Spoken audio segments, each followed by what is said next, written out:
Good morning, good afternoon, good evening, good whatever time of day it is, wherever you are right now. Thank you for tuning in to the Conversations with Dr. Don show. The show is produced and broadcast from the Portland, Oregon area. And for your first-time viewers, Conversations with Dr. Don is an ongoing series of one-hour standalone talk shows where I interview interesting people like most of you out there about who they are as unique, one-of-a-kind individuals, and about whatever it is we've decided to talk about. And tonight we'll be talking about published author Caroline Miller, a woman of many distinctions. A woman of many distinctions. I like that. Yeah. Sounds like the title of a book. Have you written that book yet? Well, I might. Sounds like a good idea. How are you feeling right now? I'm feeling fine. How about you? You're not nervous? No. That bothers me. I'm the only one nervous, and I've been doing it for nearly 20 years. I'm fine. Well, they say you should be a little nervous. That gives your performance an edge. Yeah. And I've had a lot of performances through the years in my life, and so many things I've done, clinical psychologist in theater and acting in Shakespeare companies, and I belong to a poetry reading group, and I'm so old, I've done so many things, and looking forward to newer things to pique my interest. The most recent thing is in the last 3 years, so I've been studying voice and singing, and I'm ready to move beyond that and find something more to do. Opera, perhaps? Oh, Paul Robeson. He's missed. Somebody should fill his space. Yeah. All right, well, let's get going. The bio part, the first half of the bio part. show. If I would ask your best friend, who is Caroline, what would your best friend say? Be your best friend. Caroline is what? I have the foggiest idea. You have a best friend, don't you? Oh, more than one? Yeah, I hate to say it, at my age, a lot of them have died. I know, I've been there. Say. Pretend that you're your best friend. What would your best friend say, having known you and loved you and had excitements with you? Caroline is? Well, I hope they would say she has a sense of humor. Uh-huh. And what else would she say? Well, let me see. I don't know. I really don't think about myself in the third person. I just don't. Sure, you bet. Jen, you told me you wouldn't tell me when you were born, but where were you born? Well, now that's an interesting question, because I was born in the Panama Canal Zone. You're a foreigner. I was born about 8 or 9 or 10 days after John McCain. Mm-hmm. We were both born in the same hospital.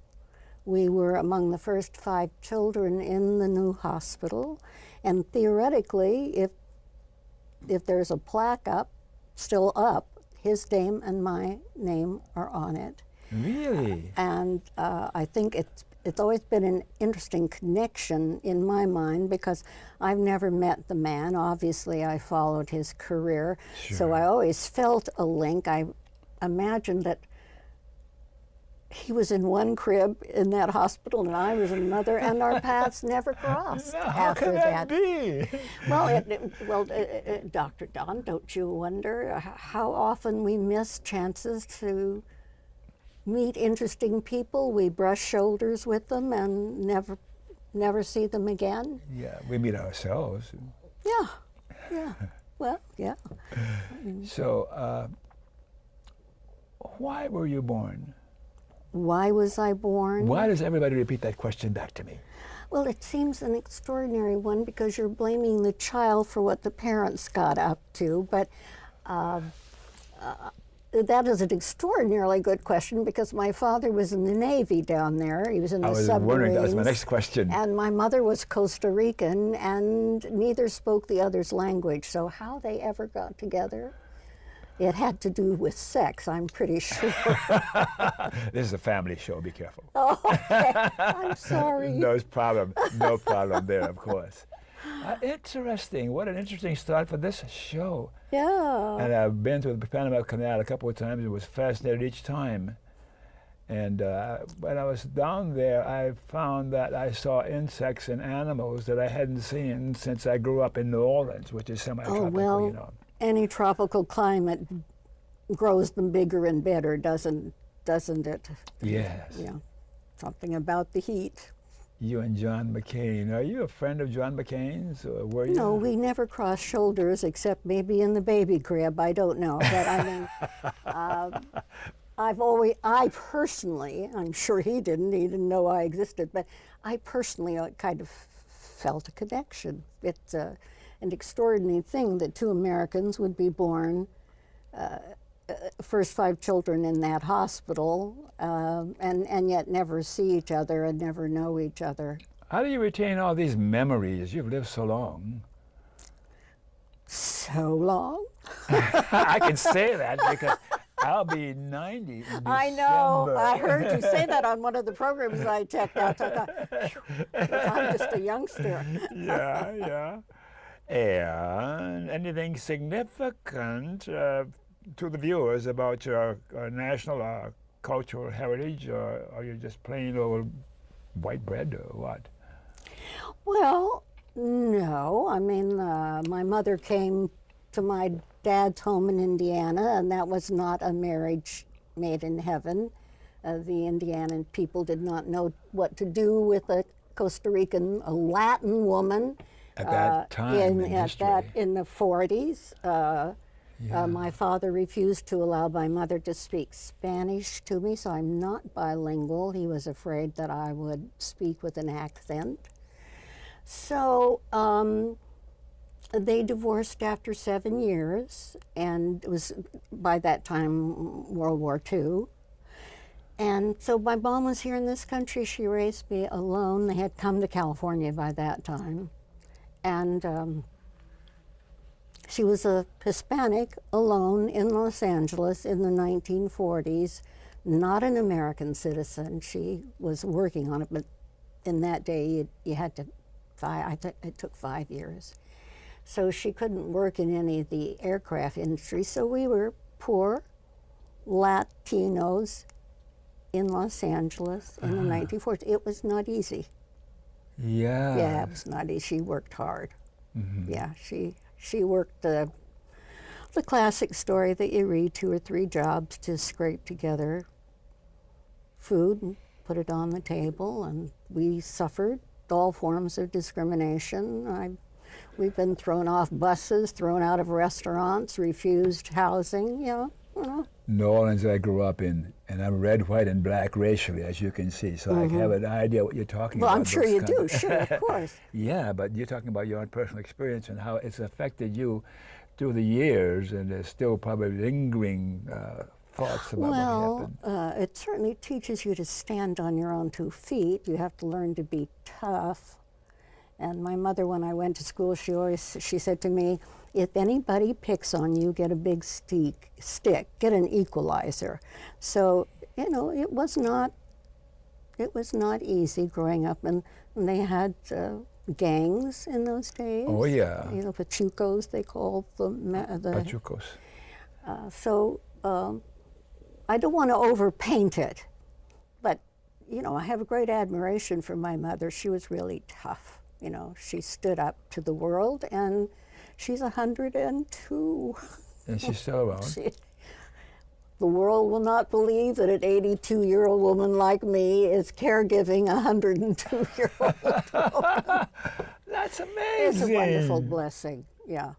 Yeah. How is she today? Well, she's 102.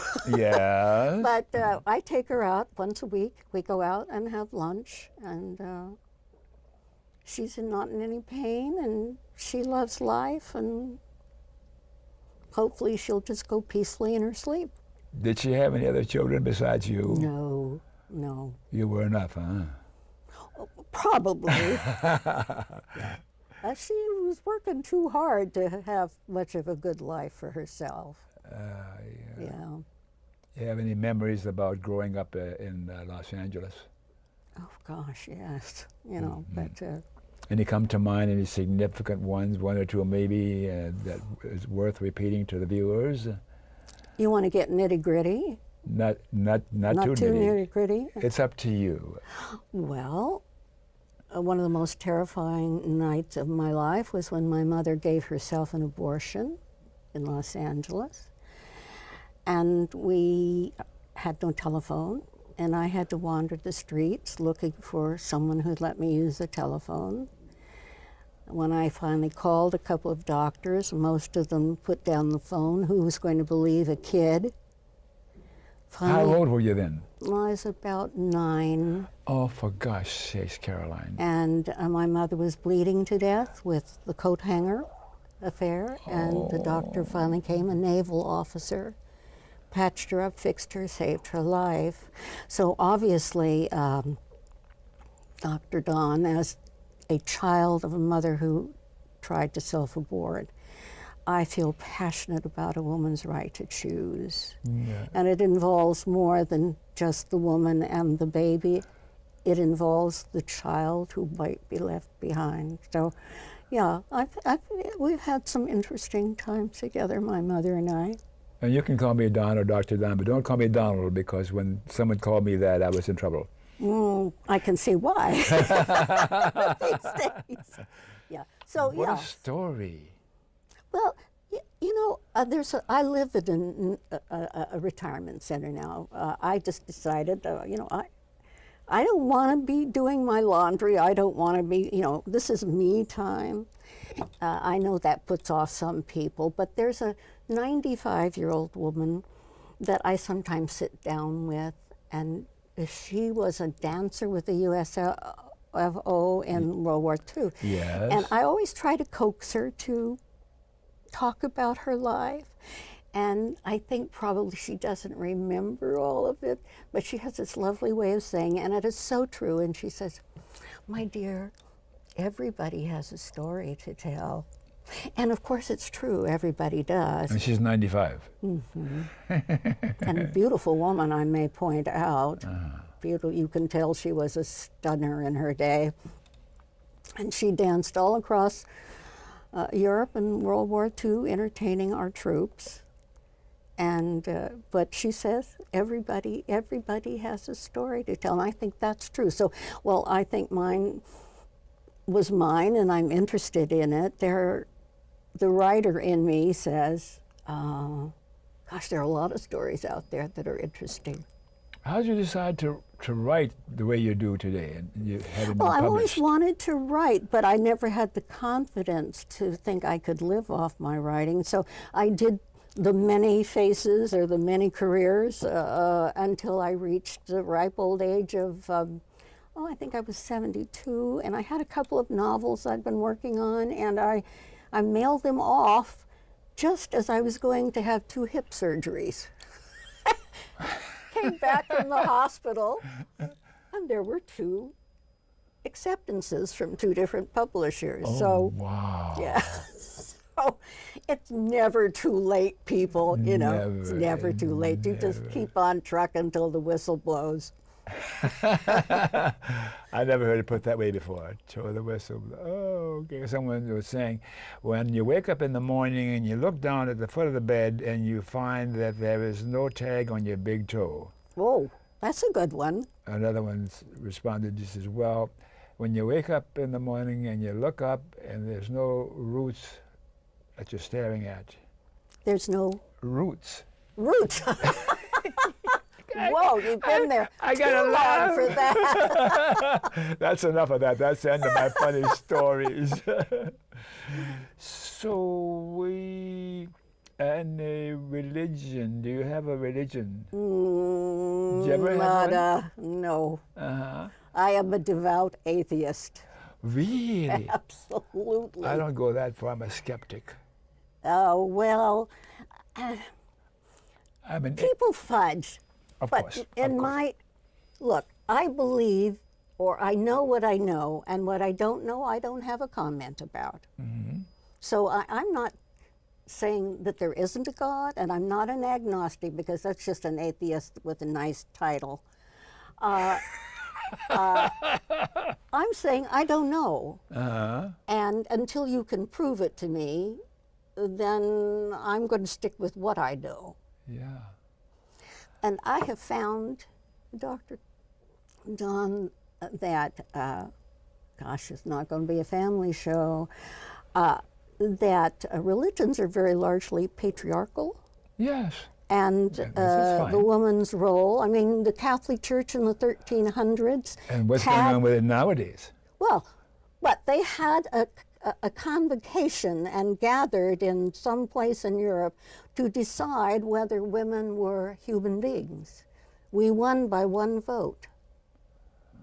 Okay. People don't know that. Yeah. So I'm not prepared to turn my mind over to a patriarchal society that says you may think this and you may not think. I think personally, I think all people are basically good, and it's not because I believe the light shines down from heaven. It's because we have to. That to survive, our species requires a certain amount of conviviality, social beings, and cooperation. Of course. And so we know that's in our interest. Mm-hmm. I don't need a religion to tell me to be kind. Yeah. That's my piece on that. And as I say, I've yet to meet a religion modern religion that doesn't treat women as if they're second-class citizens, and I'm not about to be a second-class citizen. I will get a big stick and make myself equal, as my mother taught me. Well, I kind of skirt the issue when someone says, "You're an atheist?" I say, "No, I'm not an atheist, I'm an atheist." There's a difference. Mm-hmm. Well, I think I'm more like that, without a theist. Yes. And so far I've gotten along pretty well, morally. Are you a tree hugger too? Oh, you bet. Shall we do a kumbaya now? I'll wait till later on. I'm ready for it. I love it. Thank you. Yeah. I'm enjoying you. Well, we're enjoying each other, aren't we? It would be sad to be a one-way street here, because you've been at this for so long. You must love it. I do. And you must have met a lot of people. I keep learning more and more. So enjoyable. And so much of it is familiar, but it doesn't take much to pay attention, to be curious enough, and then I'll find something more to add to my information about human beings and about you, and it all comes together. And finally, when I'm talking to somebody else, I can call on those experiences from back then, and it's a whole different, richer, if I may, human animal here. Everybody has a story to tell, and as we get older, we've got all those stories in us, and they enrich us. And you put them in books and novels, and I think I got 3 plays in work that I've been in work for years and years. Yeah. And T0805 was one of my favorite playwrights, a South African playwright, yeah. Yeah. And I was with a Shakespeare company, Tiger's Heart, for almost 4 years in Portland before they folded. Okay. And I did a number of Shakespeare plays, and small parts, of course, And that's enough for me. We youngsters have to begin somewhere, don't we? But that's the fun of always learning.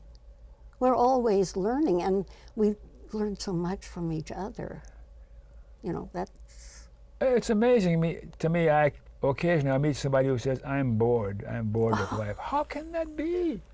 I don't know. That is... I don't know. But, life is just this rich plum, and you just keep eating through it till the end, till it closes. I'd like to ask you a question. Of course. All right. Would you rather be young or old? I'd rather be the age that I am. Yes. Yes, absolutely. Yes, because some of this other stuff that we think is valuable when we're young, we learn isn't valuable. But the experiences we've had are treasures. And there's a recalibration, if I may, periodically, whether it's conscious or otherwise. I realize I'm looking at how has it been, what's it like, and then at some point in time in my years, I recognize I'm looking at the remaining years. And that's interesting. I wrote my goodbye message about 5 years ago. Your goodbye message. Yeah. Oh, you're ahead of me. Okay. Yeah, and it's interesting. It's delightful, and I find it's. Maybe a couple of years ago, I'll glance at it again because it's on the Got something else to say. Yeah, and it still fits. Like, what's important? Those kinds of philosophical questions, and what's interesting is, in particular, with what's important, what's it all about. Be nice, boy. That Mama said to me when I was a little kid. I'm the 12th child, you know. Oh my, no, I didn't know that. Be nice. And I thought about it, and I think about it again and again, and there's a little more meaning to it as the years have gone by. Well, as the 12th child of a 12th child family, you had to be nice with all those brothers and sisters that And they keep you all in thought they were line. Mama or Papa. I go from one room to the next, and then get some different message that I'm supposed to be listening to, and that's why I became a rebel. Well, good for you. I mean, I think life requires a certain amount of rebellion, a certain amount of challenging and questioning. That's why, how could you possibly be bored? Yes. How could you, are you asleep? I don't know. Oh man, I need 3 more hours with you. Okay, we got to keep going here.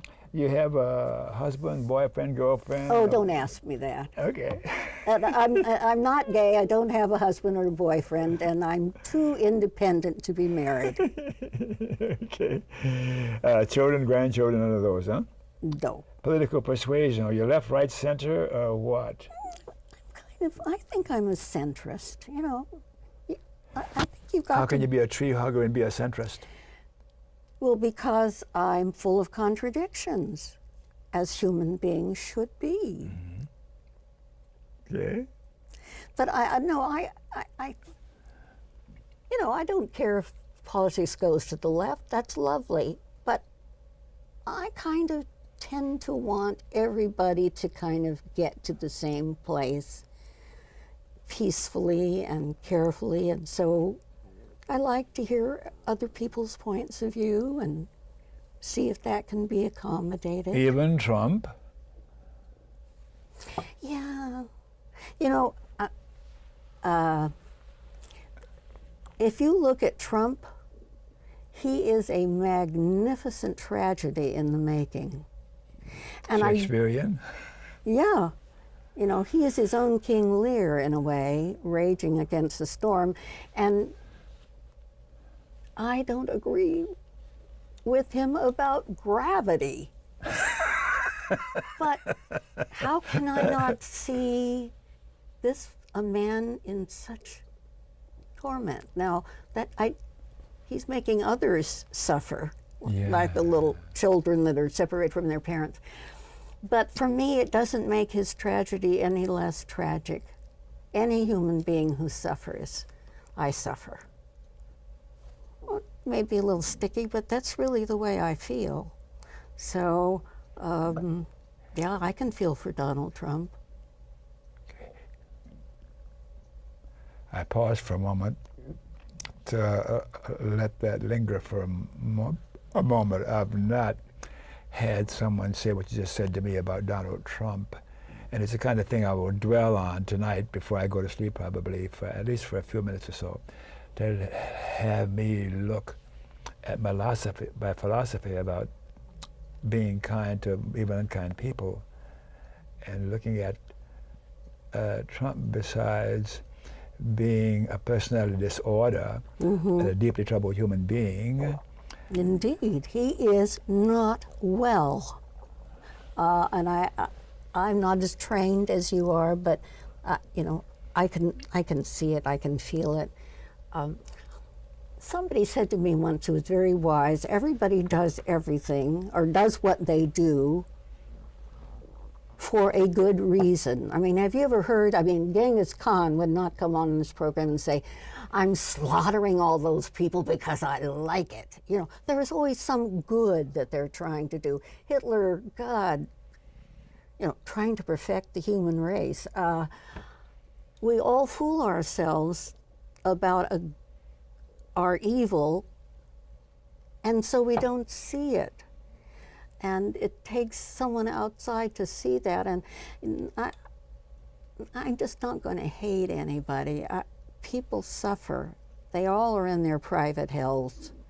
And what we're here for in this world, I guess, is to kind of help each other. Now, some won't take help, some you can't help, and Donald Trump is one of them. But that does not make me happy about him or for him, or I am not going to dance on his grave. Just not going to. It's sad. Okay. Memberships in political, social, or civic organizations, any of those come to mind that would be of interest to the viewers? And some people have some people have none, some people have a whole collection of them. Well, I'm very proud to have been a member of the labor movement.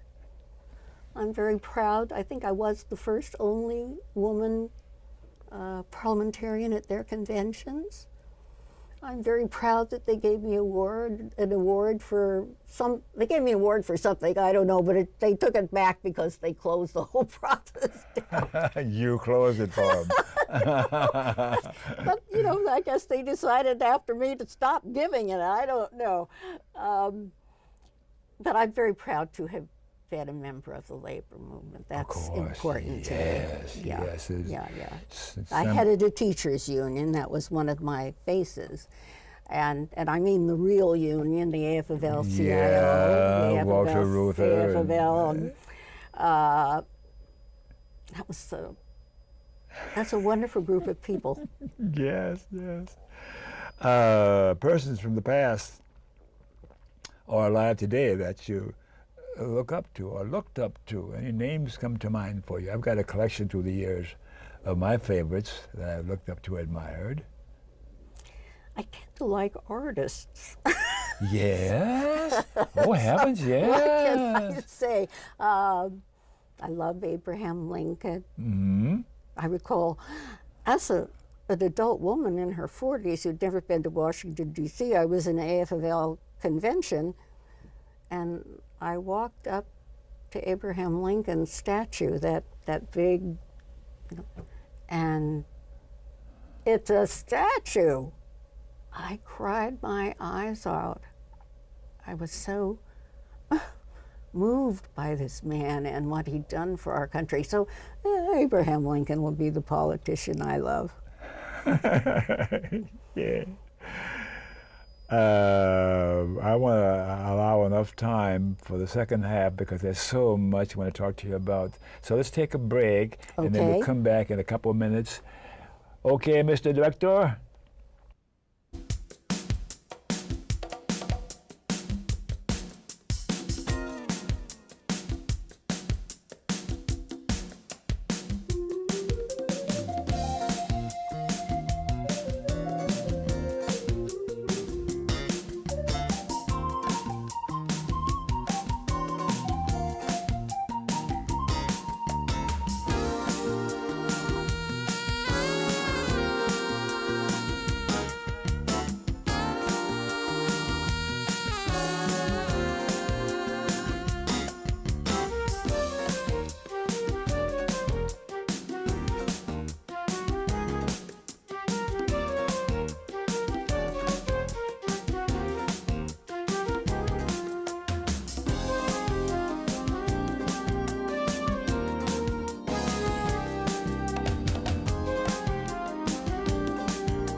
All right, so it's time to go back and thank you viewers for staying tuned.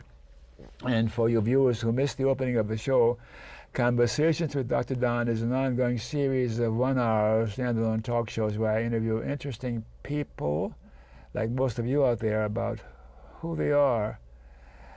And we want to show that My guests are unique and one-of-a-kind individuals, and we'll be talking about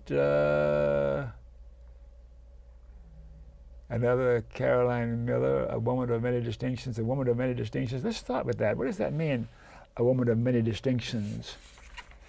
Well, I don't know. You made up that title. I got it from your website, from someplace. Because it's true, you're a woman of many distinctions, and it's coming out more and more as I get a chance to visit with you personally. And it shows in your eyes. Well, many distinctions. You know, like any normal person, I've had many careers, and I met there are a lot of my students around here in Portland, and one group is having a gathering, and they wanted me to come, and I love them, but I didn't want to go. But one of them wrote me, and she said, Miss Miller, I just want to thank you for how hard you worked for us. And I wrote a blog. I write a blog as well as do my other things, and I write daily, 5 days a week, and it was a confession that, no, you're giving me more credit than I deserve. I didn't work hard for you. I worked hard for me. I worked hard because I think as a human being, we must always do our best. And we must always strive for perfection. So as a teacher, I was giving you my best. The consequence was you got my best, and I liked you, and hopefully you liked me. But I do think that's different than arrogance, but I do think personal pride in who you are is important. Of course. And so I wasn't working for her, maybe I was working with her, but I certainly was fulfilling. If I'm going to take up space on this planet, then, as anybody really rationally thinks, I'm going to try to make it a better place. I'm going to try to give it my best, even if it's cleaning the toilet. Now, that's something I learned from my Indiana father, because he was a perfectionist, and nothing was worth doing unless you gave it your best. So I haven't spoken too much about him, but yeah, he was a German, so I have that kind of Achtung, let's get in there and really work it, you know. So yeah. Okay. And I was so fascinated with what you were saying, I lost track of my cheat sheet here. Well, is this? Here it is. Okay, well, you're talking about your political career, a politician. Yeah. During her political life, Miller served a term as an original counselor with Metro, Multnomah County Commission. Will you talk about that for a bit? Well, if Metro was fun, because this was suddenly a government that was created. You know, I mean, people just went to the polls and said, we're going to have a new level of government over it. Mm-hmm. And I ran and I won. Well, now here are 12 counselors who've never met each other, and we are now going to form a government. Now tell me that isn't fun. You know, it had no history, no, traditions. And Rick Gustafson was the director, and he made the mistake of making me head of the Committee on Employee Rules. You don't put a labor person at the head of employee rules. And they were wonderful, and we never had to have a union until I left, Rick left, and a new person came on, and times got different. But so it was fun to form a government from scratch. Yeah, that was great. A government, you said Metro. What does Metro mean? Metropolitan Service District is that versus it does land government. Yeah, it does land use, air quality, things where when nature doesn't understand boundaries, lines. And Metro doesn't just include Portland proper. Oh yes, Washington County, Multnomah County, and what's the other county? And you were part of the government. Yes. Did you enjoy that? Well, as I said, I did, because I was inventing. You know, I mean, you're just creating a government. The people were crazy enough to elect you, and now you're creating a government, you know. Okay. And then someone wanted me to run against a gentleman named Dan Mosey, who was considered a character on Multnomah County Commission. I don't know why I thought I could do any better than he, but I ran against him. He was considered to be impregnable. You couldn't defeat him, but his district had got turned around a little bit, and so he was vulnerable. So I ran against him, and I defeated him. He was, I think, Dan was Lebanese, and he was unique. And after I unseated him, he called me almost daily and tell me how to vote on things and so forth. I got to love that old guy. And I'll say it now to the world, I am sorry I unseated Dan Mosey. He was a little different, but he was worth listening to.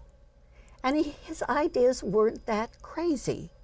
But you know, politics runs in cliques, and there are power brokers, and Dan was not a member of that.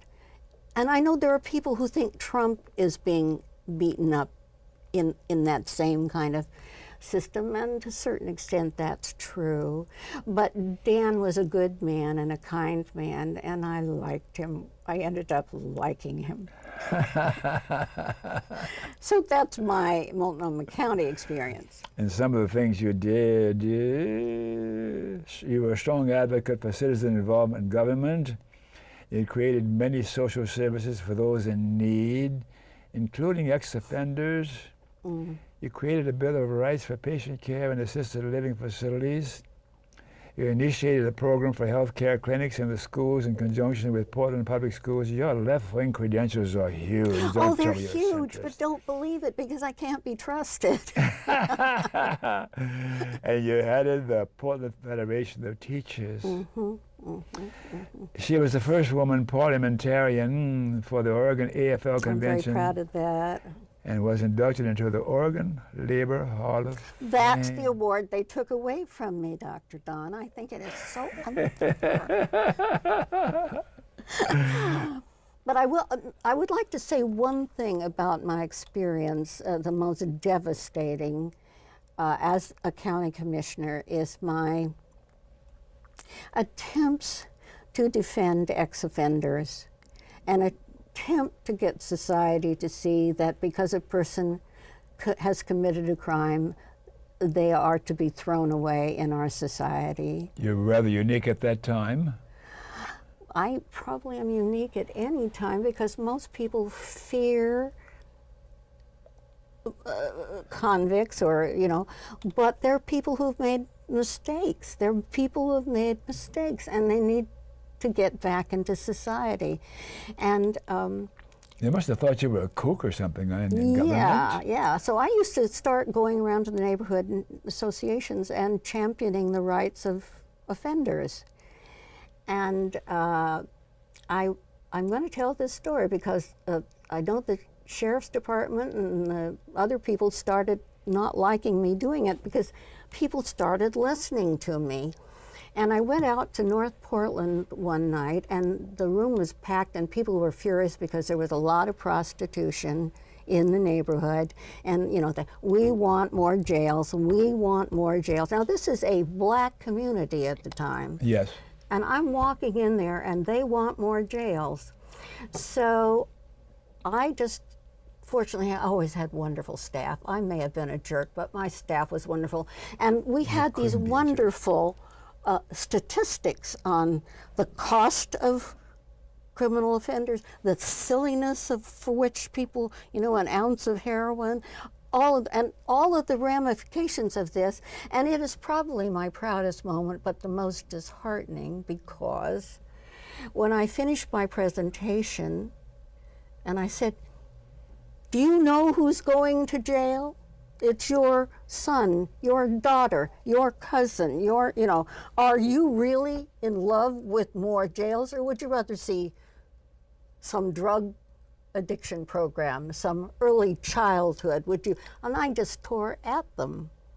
They were wild, but they ended up giving me a standing ovation. It's the proudest moment I ever had in my life, because I went in, they were ready to just eat me like raw meat. But I made them see what they were asking for was to their detriment. You invited them to discover the gene in them to do with empathy. Well, yeah. Compassion. Yes. And particularly since they were the people who were usually going to jail. And but I lost the battle. They built another jail sitting out there empty, and this county doesn't know what to do with it. But it's hard to be a politician because there are other vested interests that can out-scream you, and you don't get heard. But that night I was heard.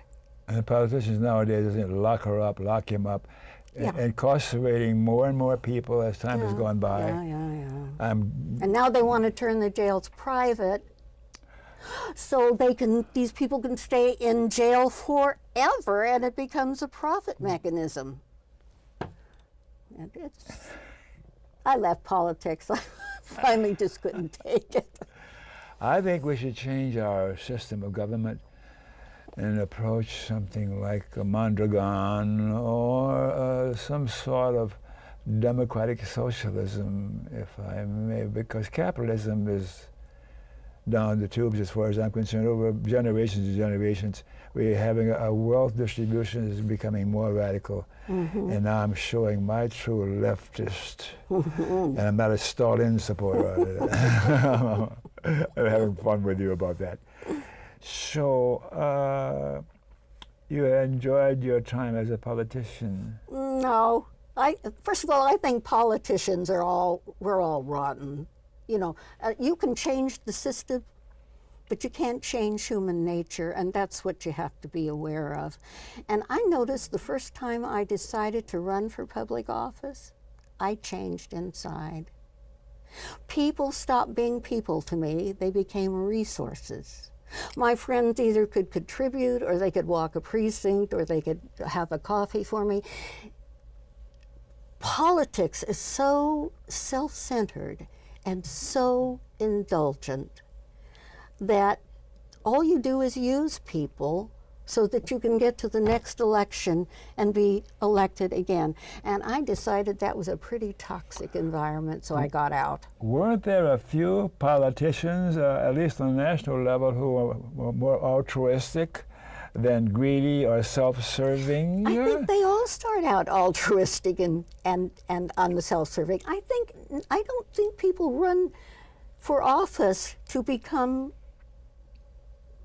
self-serving and greedy. I think they do have ideas. What about Martin Luther King, or Jack Kennedy, or Bobby Kennedy, or even Lyndon Johnson? Well, they're not saints now. Don't tell me that you think they're saints. I'm talking about qualities that make them lovable and decent human beings to challenge you. Well, I would, it's about the sausage thing. I would challenge you not to look too closely at how politics is made. Okay, I will let that go. Yeah. But the altruism is there. But you have to become a user to succeed. And I think when you become a user and a manipulator, you lose something of yourself. I'm sorry, but politics just requires trading, massaging each other, and you see the voters as objects. I mean, look at the Republican Party that says, well, these people aren't going to vote our way, so we're going to find a way to get them off the ballot. Now, do they believe they're good Republicans and they're true Americans? They do. That's what I say. Sometimes having a good intention isn't enough. and even the pure heart can be corrupted. Well, comparing the rest of them with the few that I mentioned, for example, right now, there is a difference. That's important. We got to embrace those, compliment those who are different enough to have their priorities in a different order. Okay, I mean, I'm just saying politics is a very corrosive and corruptive You environment. said sausage a few minutes ago, and that just triggered the whole thing inside Yeah, of me. it's a very corrupting environment, and make no mistake, there is no politician who hasn't done something that, if you knew, would be deeply disappointing to you. It just can't happen. It can't happen unless you've been in politics one day and resigned the next. Whisper to me what it was that you did that was so outlandish. No. Well, I'm trying to think. There are times when you make compromises in order to achieve what you assume is the greater good. Over time, those compromises become real deep potholes. That's all I'm saying. So I don't believe there's any system that we as human beings can invent. There are better systems than the European socialist systems, if I may. Well, now we should discuss that, because I mean, Sweden is having its hard time, you know. Yeah. So. And because the time is running out, we need to spend a little more time talking about the other aspects of you and your as a writer, novels and stories. And why do you find it so enchanting to write novels? Well, I actually believe fiction is truer than history. People will say to me, "Oh, I never read fiction. I only read history and biography." But you know, and I can respect that. But you know, it's like the difference between a microscope and a telescope. Now, you can look at history and get the big picture, but fiction can pull out a thread and open it and examine it in a way that has nothing to do with the big picture, and can tell you so much more about human nature than the fact that Napoleon died in Moscow in his campaign. I mean, they're both valuable, but to decide that fiction that can explore the human mind in a very focused way has no merit makes me very sad. I've never heard it put the way you just put it just now. Thank you. Well, I told you I'm a little crazy. Politics did that to me. No, both are very, very important. Very important. So, stories, and what we're going to talk about. How did you decide to become a playwright? Oh, now that's a very interesting story, because everybody thinks it's my life. It isn't. When I was working at Reed, getting one of their degrees, Reed College. Reed College. Here in Oregon. Yes, right here in Oregon. You betcha, good school, great school. I was working, I was in a duplex, and the apartment next to me was 3 women sort of living together, a grandmother, a daughter who was paralyzed but had, I think, been a prostitute in her earlier days, and a young daughter who the mother, I felt, was sacrificing the daughter, forcing her into a nunnery to kind of atone for her sins. And the grandmother didn't want that to happen. So there was this humongous theater that they allowed me to come in and watch every night. Mm-hmm.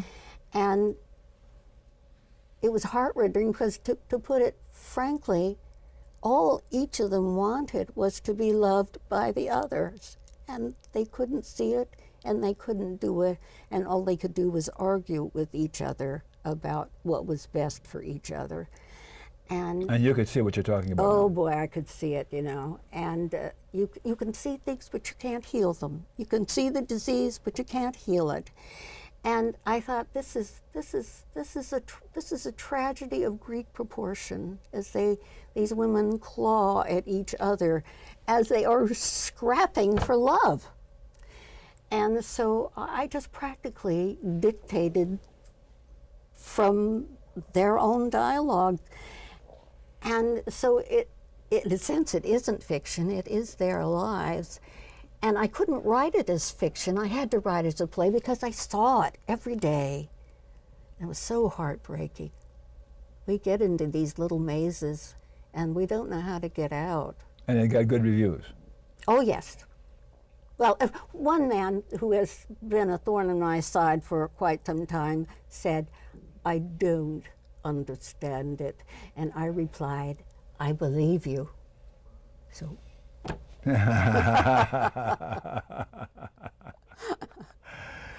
So anyway. Yeah. So, to the idea, a woman of many distinctions, we've covered your political life to some minor degree, and being a novelist, and stories, and a playwright, and a teacher, and a labor person. A teacher, and what else do you want to talk a little bit about that's important to you, and you think my viewers would be curious about you, since we've covered a lot about you so far? What else do you think they would be curious for you to talk about? Well, I don't know. I think they should read my books. Yes, and talk a little about and watch my blogs and watch my YouTube videos. And how do they do that? www.booksbycarolinemiller.com. Say that again. www.booksbycarolinemiller.com. Uh-huh. Yeah. But I think, in closing, I think in wrapping up the final days of my life, why coming to writing is so important is it allows me now so much introspection. I spend so much time in my head now, taking this melange of my life and trying to make sense out of it. And a writer is always writing. You'll be in something, to be sure. I was a technical writer for many, many years. Were you? In the aerospace industry. Oh, yes. Before I went back to school and got my stuff in psychology. Yeah. But you know, a painter paints, a sculptor sculpts, they leave their studio, their work is done. But a writer's studio is their head. You never get out of that. And frankly, I'm enjoying this conversation I'm having with my youth. How many hugs do you get a day? How many hours do I work? Hugs. How many hugs do you get a day? Hugs. Not too many. My mom hugs me. You know, she's a Latin, so I can't get out of the room without a few hugs. Lots of hugs from her. When this program is over this evening, you going to give me a hug? Oh, of course. Latins are touchy-feely people. The German side might cringe a little bit. I know. So what's the future going to hold for you beyond tonight? You're going to still doing your writing or any more I am working on a memoir. I'm finally going over to nonfiction. I'm working on a memoir, the 4 years of my life that I spent overseas in England and 2 years in Africa during the time in Eastern Africa when they were declaring their independence and having the Mau Mau uprisings and all of that. And I thought, I better get that down before my memory starts to clog. So I am working on a memoir. I call it a portion of a life, and it's just 4 years of my life as a very young woman, as green as grass, a stranger in many strange lands. Yeah, so that's what I'm up to now. Take my hand, I'm a stranger in paradise. Well, not in paradise exactly. But it was interesting. Yeah, you've been a delight. Well, I've enjoyed it, yeah. You're fun. And when this is done and it's all processed, I will let you know when it'll first be broadcast on YouTube, and when it'll first be broadcast on community television too. And I'd like to stay in touch with you beyond what's happened here. I take it I can pull those off and put them on my own website. How much money you got? Not enough to satisfy you, I'm sure. Of course you can I do figured, what you yeah. want. So and would you like me to make a master or two? And rather than well, can I just pull it off your site? Yes. Yeah, let me talk to my computer guru, and if he thinks a master would be better, then we'll do that. But I think it's just easy these days just to pull it off and put you down on my page. All right, look at that camera and tell the viewers whatever's on your mind right now, what we talked about or anything else, or whatever you want to say to them. Well, I want to say, viewers, darlings, if you stayed with me till the end, you deserve an award. Now, they may take it away from you, but you deserve one. All right, we have a minute or two left. How about a couple of PSAs for the first time in a long time, public service announcements? To watch my shows on the web, Google Don Baham YouTube. There's many, many shows on there through the years, and you'll find interesting stuff to go. And to learn more about humanists and humanism, I'm a humanist. Go to the humanist website, www.americanhumanist.org, and there's a phone number to learn more about the Alliance for Democracy. That's a wonderful organization I belong to, political. Go to the national website at the alliancefordemocracy.org and the Portland, Oregon website at www.afd-pdx.org. And last but not least, I got to tell you about the ACLU, the American Civil Liberties Union. Without the ACLU, our civil liberties would be further down the tube than they are. I'm a member. You're talking to the church. Oh, thanks for watching. Remember KFC, not Kentucky Fried Chicken, Dr. Don's KFC. Kind, friendly, and charitable. Be kind, be friendly, and be charitable. To you too, and you too, especially you in there. And to you too. Thanks for watching, and we'll see you next time.